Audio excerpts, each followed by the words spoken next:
Chapter 9, Creating Rosie the Riveter. Those of you who are public relations majors should enjoy this chapter. After all, it's only in relatively modern times that people have recognized that the U.S. government uses, and in some cases needs to use, the skills and tactics of public relations. We have already examined in Chapter 3 the efforts of U.S. women to have their rights protected, especially the right to vote, in the mid to late 1800s and early 1900s. At that time, the media were accused, and rightfully so, of dragging their feet in reporting about and urging support for these efforts. The male-dominated media still argued a woman's place was in the home.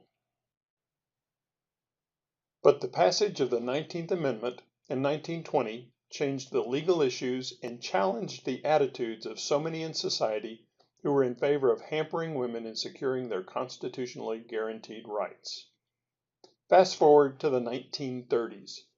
An overwhelming international depression, economic and political unrest throughout the world in dealing with the financial fallout, and then the threat of world war and domination by Adolf Hitler and his Axis partners. The world had changed. The almost fledgling peace that followed World War I was threatened, and unless the world successfully mounted overwhelming military action against the Axis powers, the outlook was not good.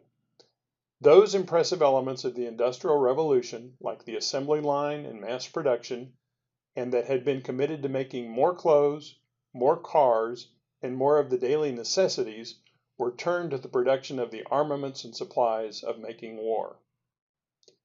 And the media's approach and willingness to support the government's efforts in the face of war, well, that might have changed too. So at the urging of the government, the media joined the effort to recruit more women to work in building and stockpiling the resources necessary to make the U.S. the arsenal for democracy, as President Franklin Roosevelt put it.